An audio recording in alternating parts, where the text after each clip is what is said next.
വിഷ്ണുവേട്ടന്റെ വിവാഹം കഴിഞ്ഞെന്ന് പറയുന്നെങ്കിലും അതിൽ കുറച്ച് ദുരൂഹത ഉണ്ട് ഡോക്ടർ. അങ്ങനെ ഒരു വിവാഹം നടന്നു പോലും ഞങ്ങൾക്ക് സംശയമുണ്ട്.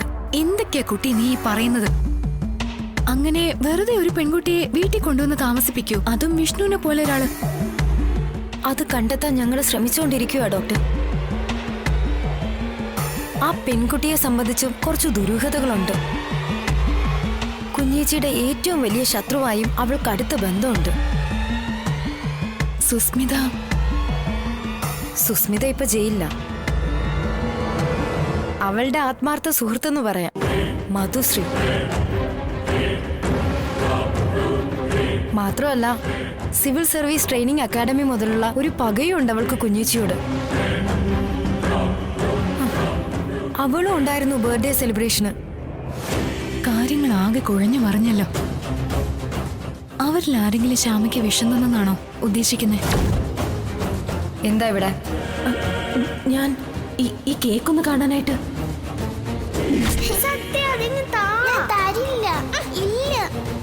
വിഷ്ണു അച്ഛന് കൊടുത്തതാ.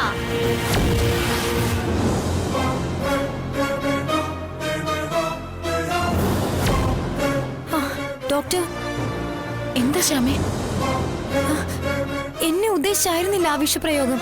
പിന്നെ ബർത്ത്ഡേ ഫംഗ്ഷനിൽ ഉണ്ടായിരുന്ന ആരെങ്കിലും, അതായത് കുഞ്ഞേച്ചി അടക്കം ആരുടെയെങ്കിലും ജീവൻ എടുക്കുകയായിരുന്നു അത് ചെയ്ത ആളുടെ ഉദ്ദേശം. ഞങ്ങളുടെ കുട്ടികള് തലനാരിഴയ്ക്ക അതിന്ന് രക്ഷപ്പെട്ടത്. നമുക്കിത് പോലീസിൽ അറിയിക്കാം ശ്യാമേ. പോലീസിനൊന്നും ചെയ്യാനാവില്ല ഡോക്ടർ. പിന്നെ പോലീസ് കുറ്റവാളിയെ കണ്ടെത്തിയാൽ തന്നെ സത്യം അത് വിശ്വസിക്കില്ല. അവൾ കാർത്തിക തന്നെ വിഷ്ണുവേട്ടന്റെ ഭാര്യയെ തുടരുകയും ചെയ്യും. അവളുടെ കള്ളി വെളിച്ചത്താക്കി സത്യാമ്മയുടെ വീട്ടിൽ നിന്ന് പുറത്താക്കുക മാത്രമാണ് പോംവഴി. കുഞ്ഞീച്ചി തന്നെ വിഷ്ണുവേട്ടന്റെ ഭാര്യയാവണം. അതിനിപ്പോ സത്യാമ്മയുടെ മനസ്സ് മാറണ്ടേ ശ്യാമേ? നമ്മൾ എന്ത് ചെയ്യാനാ? ഡോക്ടർക്ക് മാത്രമേ ഇപ്പൊ എന്തെങ്കിലും ചെയ്യാൻ പറ്റൂ. കുഞ്ഞേച്ചി ഉടനെ സത്യമ്മയുടെ വീട്ടിലെത്തിയില്ലെങ്കിൽ അവിടെ ഒരു മരണം നടക്കും ഡോക്ടർ. സഹായിക്കണം ഡോക്ടർ. ഡോക്ടറുടെ സഹായത്തോടു കൂടി ജനിച്ച 2 കുഞ്ഞുങ്ങളുടെ ജീവൻ രക്ഷിക്കാൻ വേണ്ടിയുള്ള അപേക്ഷയാണ്. Please doctor.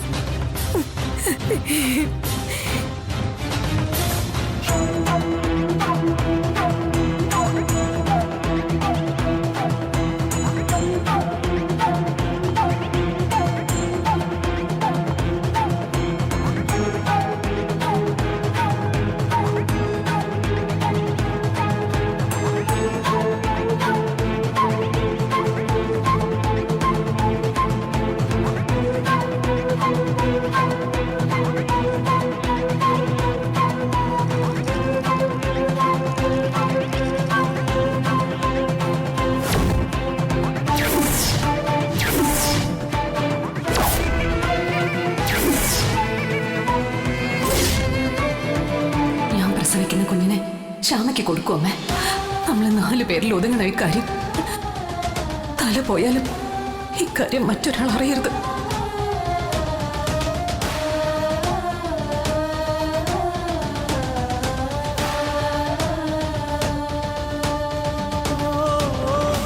ഡോക്ടർ, ശ്യാമയ്ക്ക് എങ്ങനെയുണ്ട് ഡോക്ടർ? ഭാഗ്യത്തിന് ജീവൻ ആപത്തൊന്നുമില്ല. മൈനർ ഇഞ്ചുറിയേ ഉള്ളൂ. പക്ഷേ എന്താ ഡോക്ടർ? വീഴ്ചയിൽ ശ്യാമയുടെ നെർവസ് സിസ്റ്റത്തിന് സാരമായ തകരാറുണ്ടായിട്ടുണ്ട്. അതവളുടെ മാനസിക നിലയെ കാര്യമായി ബാധിച്ചിട്ടുണ്ട്.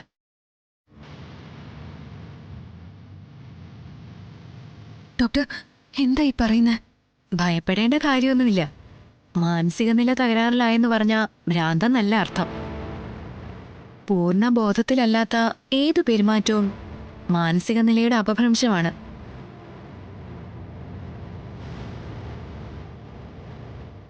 പേടി തട്ടിയ കുറച്ച് സമയത്തേക്ക് നമ്മൾ അബ്നോർമലായി പെരുമാറില്ലേ? അതല്ലെങ്കിൽ ദുസ്വപ്നം കണ്ടാലും അങ്ങനെ കണക്കാക്കിയാ മതി. ഡോക്ടറെ, ഇപ്പോഴത്തെ ആളുടെ കണ്ടീഷൻ കൊച്ചുകുട്ടികളുടെ പോലെയാ ഇപ്പൊ ശ്യാമയുടെ പെരുമാറ്റം.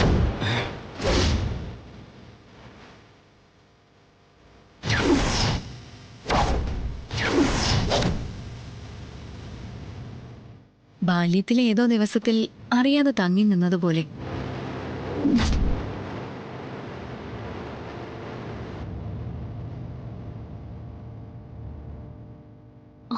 ഡോക്ടർ, അപ്പൊ ഇത് മാറാൻ മെഡിസിൻസ് ഒക്കെ ഇവിടെ തന്നെ അവൈലബിൾ ആണ്. കൃത്യമായി മരുന്ന് കഴിച്ച് മതിയായ വിശ്രമം ഉണ്ടെങ്കിൽ 2-3 ആഴ്ച കൊണ്ട് മാറാവുന്നതേ ഉള്ളൂ. ആ, കുഞ്ഞീച്ചിന്ന് ബോധം ഉണർന്ന ശേഷം പിറുവിറുക്കുന്നുണ്ട്. ഇയാളെ പറ്റി തന്നെയല്ലേ? അതെ ഡോക്ടർ. ആ, ഇയാളുടെ സാമീപ്യം ഉണ്ടെങ്കിൽ ആ കുട്ടിയിൽ കാര്യമായ വ്യത്യാസം ഉണ്ടാവാൻ ഇടയുണ്ട്. So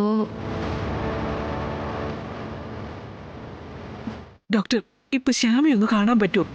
no problem. കാണുമ്പോൾ ഒരു കാര്യം പ്രത്യേകം ശ്രദ്ധിക്കണം. പഴയ ശ്യാമയല്ല നിങ്ങൾ കാണാൻ പോകുന്നത്.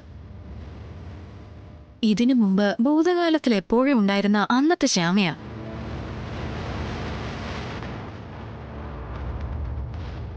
അവള് സംസാരിക്കുന്നതിനനുസരിച്ച് വേണം നിങ്ങളുടെ പ്രതികരണം. ഒരിക്കലും പ്രകോപിപ്പിക്കുന്ന രീതിയിലുള്ള സംസാരമോ പ്രവൃത്തിയോ ആരുടെ ഭാഗത്തുനിന്നും ഉണ്ടാവാൻ പാടില്ല. മനസ്സിലായോ? മനസ്സിലായി.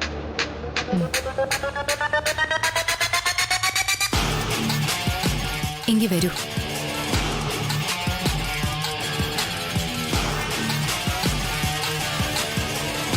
വാടാ, വാ.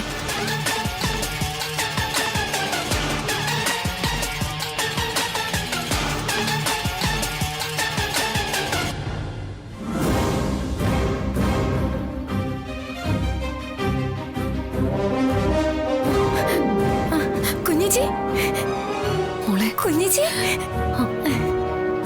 എന്റെ കുഞ്ഞേച്ചി വന്നോ? ശ്യാമേ, മോളെ.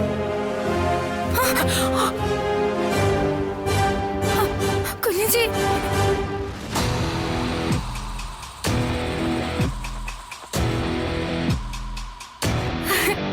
എന്റെ കുഞ്ഞേച്ചി പറ, കുഞ്ഞേച്ചി എന്നെ വിട്ടുപോവോ ഇനി? ശ്യാമേ, പറ, കുഞ്ഞേച്ചി എന്നെ വിട്ടുപോവോന്ന്? ശ്യാമേ, നീ മോളെ നീ കുഞ്ഞേച്ചി, കുഞ്ഞേച്ചി പറയേ.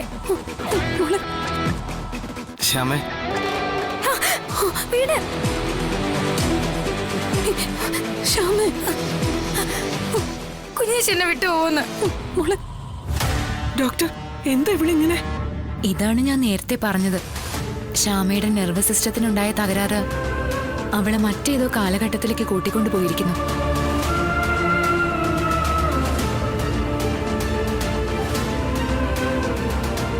ഭൂതകാലത്തിന്റെ ഏതോ ഒരു പോയിന്റിലാണ് അവളിപ്പോ. അവിടെ എല്ലാ ആപത്തുകളിൽ നിന്നും അവൾ രക്ഷകയായി കാണുന്നത് അവളുടെ കുഞ്ഞേച്ചിയാ.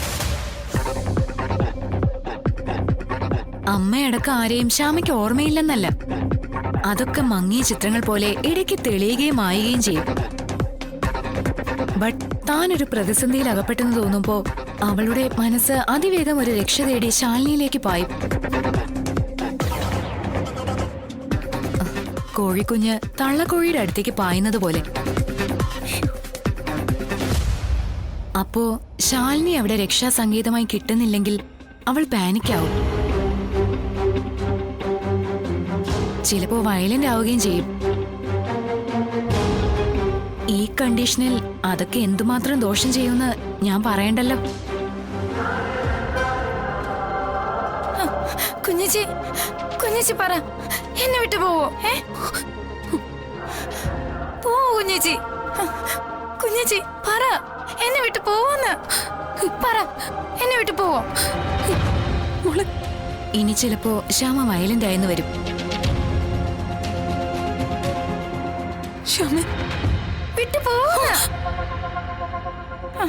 പറ, പോവോന്ന്. ഇല്ല, നീ വിട്ടു പോവില്ല.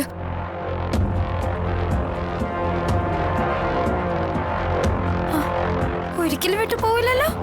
ആ, ഇല്ല മോളെ, പോവില്ല. അത് മതി. കുഞ്ഞേച്ചി എപ്പോഴും എന്റെ കൂടെ ഉണ്ടായിരുന്നാ മതി. ആ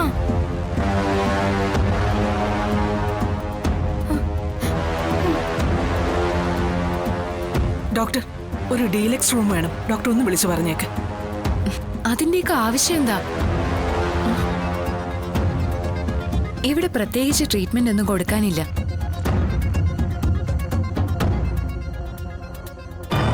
വീട്ടിൽ കൊണ്ടുപോയി ഇതുപോലെ തന്നെ നോക്കാമെങ്കിൽ മെഡിസിൻസ് ഞാൻ തന്നേക്കാം. അപ്പോ ഇപ്പൊ ഡിസ്ചാർജായി പോവോ ഡോക്ടർ? IP admission കൊടുത്തിട്ടില്ലല്ലോ. നിങ്ങൾ ബില്ലടിച്ചു പോയാൽ മാത്രം മതി. രോഹിത്തെ, ശ്യാമെ വിളിക്ക്. ശ്യാമേ,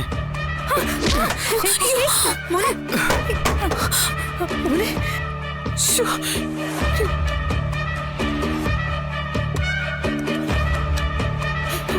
മോളെ ശ്യാമേ. സത്യാമ്മേ, ശാസനയും ശിക്ഷയൊന്നും ഇവിടെ വിലപ്പോവില്ല. ശ്യാമയ്ക്കിപ്പോ അവളുടെ കുഞ്ഞേച്ചിയാണ് അവളുടെ ലോകം. കുഞ്ഞേച്ചി, അവള് പിടിച്ചു തള്ളിയത് അവളുടെ ഭർത്താവ് രോഹിത്തിനെ അല്ല, അവളുടെ സുരക്ഷിത ലോകത്തേക്ക് കടന്നു കയറാൻ ശ്രമിച്ച ആരെയോ ആണ്. അല്ല, ശാലിനിയെ കൊണ്ട് മാത്രമേ അവളെ നിയന്ത്രിക്കാൻ കഴിയൂ. അപ്പൊ വീട്ടിൽ പോണെങ്കിലോ? സത്യാമ്മേ, ഞാൻ കൊടുക്കുന്ന മെഡിസിൻസ് അല്ല, കുഞ്ഞീച്ചിയാണ് ശ്യാമയുടെ പ്രധാന ഔഷധം.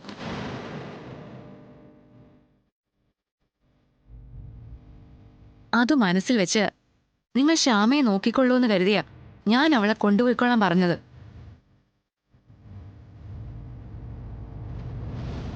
ബാക്കിയൊക്കെ നിങ്ങളുടെ ഇഷ്ടം.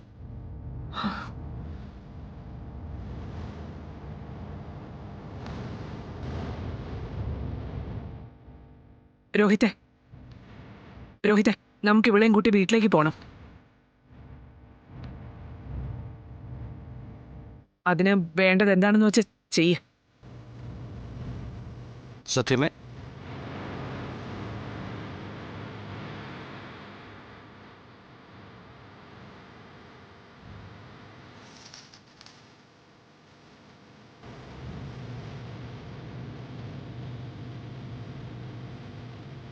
ശാരദ മാം വിളിക്കേ. ശാലിനി, ശ്യാമേ, നമുക്ക് വീട്ടിൽ പോവാം. പോവാലോ? ആ പോ. കുഞ്ഞേച്ചി വരില്ലേ?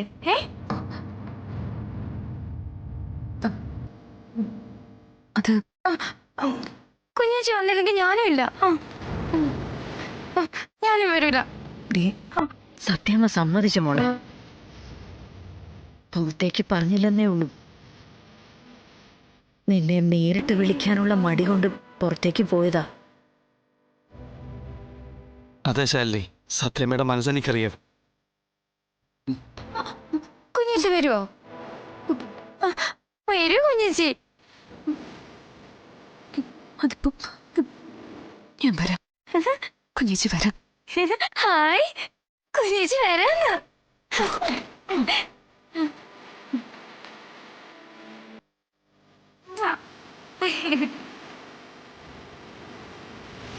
പോ കുഞ്ഞേച്ചി. ശ്യാമേ, സൂക്ഷിച്ച്. എന്തിനാ സൂക്ഷിക്കുന്നേ? അത് ഈ സ്റ്റെപ്പിൽ നിന്ന് വീണതല്ലേ? ആ, അങ്ങനെയല്ലേ നെറ്റി പൊട്ടിയതല്ലേ? കണ്ടോ, കുഞ്ഞേച്ചി എന്നെ നോക്കാതിരുന്നോണ്ടല്ലേ. ഇനി എന്നെ നോക്കാതിരിക്കില്ലല്ലോ കുഞ്ഞേച്ചി. ഇല്ല മോളെ. എന്റെ കയ്യിൽ നിന്ന് വിടല്ലേ കുഞ്ഞേച്ചി. ഇല്ല മോളെ. വാ വാ, പെട്ടെന്ന് പോവാം നമുക്ക്. വാ വാ കുഞ്ഞേച്ചി. വാ.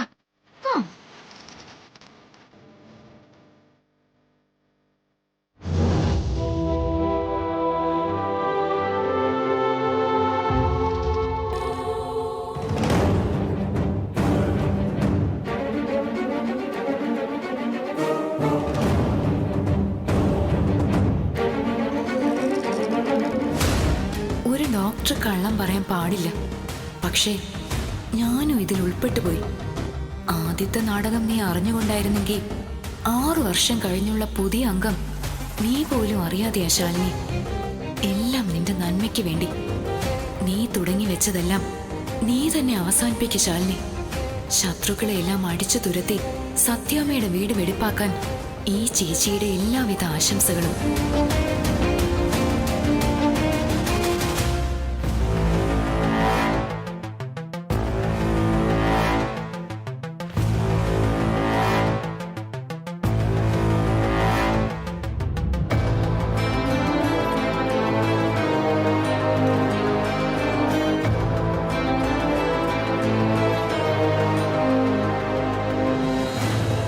വിഷ്ണുവേട്ട, എന്താ ഇവിടെ വന്നിങ്ങനെ നടക്കുന്നത്?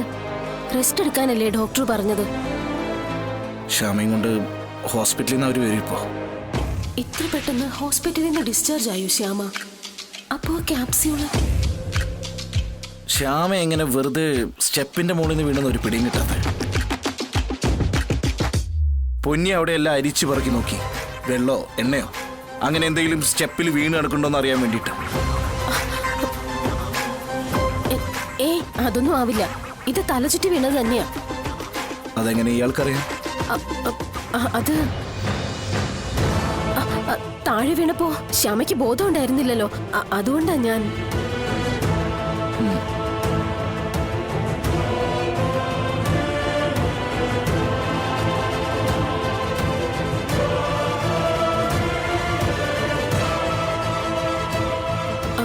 അവര് ഹോസ്പിറ്റലിൽ നിന്ന് വിളിച്ചിരുന്നില്ലേ? ശ്യാമയെ പരിശോധിച്ച ഡോക്ടർ എന്താ പറഞ്ഞേ? അവര് എനിക്ക് അങ്ങോട്ട് വരാലോ അല്ലേ?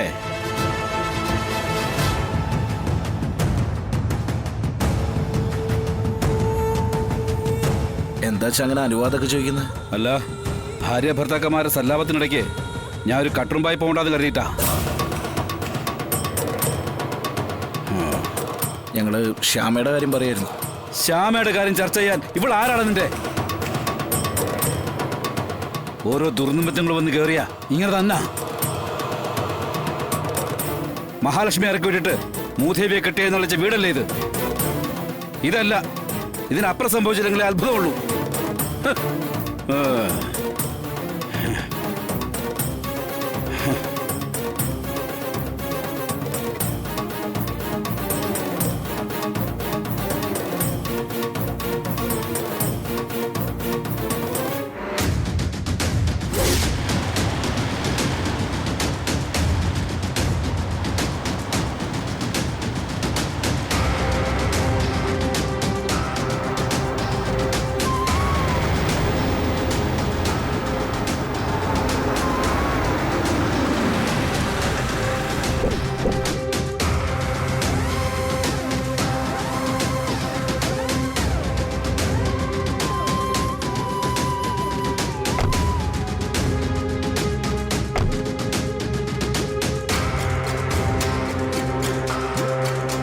ശ്യാമ,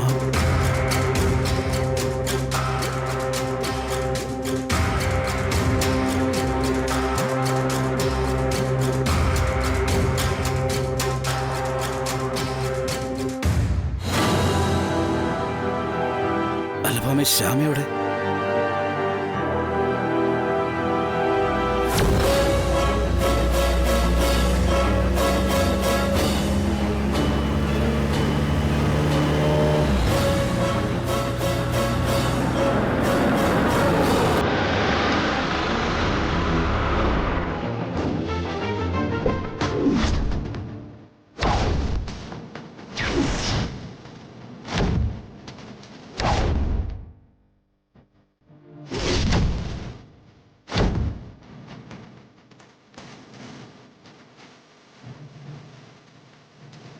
ദൈവമേ, ശാലിനി അവളെ ടാബ്ലറ്റിന്റെ കാര്യം അറിഞ്ഞു വരുന്നതാവോ? പിന്നാലെ പോലീസ് ജീപ്പും വരുന്നുണ്ടാവും. ആ മധുശ്രീയുടെ വാക്ക് വിശ്വസിച്ച് എന്നെ പറഞ്ഞാൽ മതി.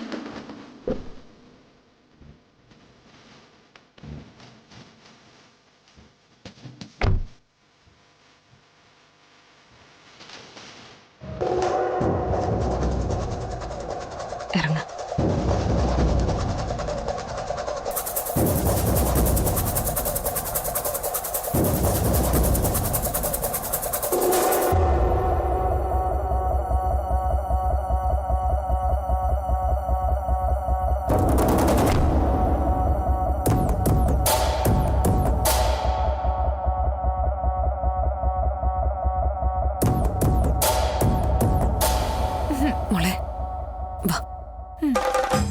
സൂക്ഷിച്ച് മോളെ.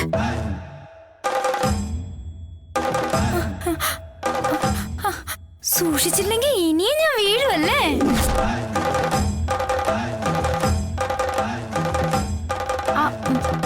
കുഞ്ഞേച്ചി എന്റെ കൈ പിടിച്ചോണേ.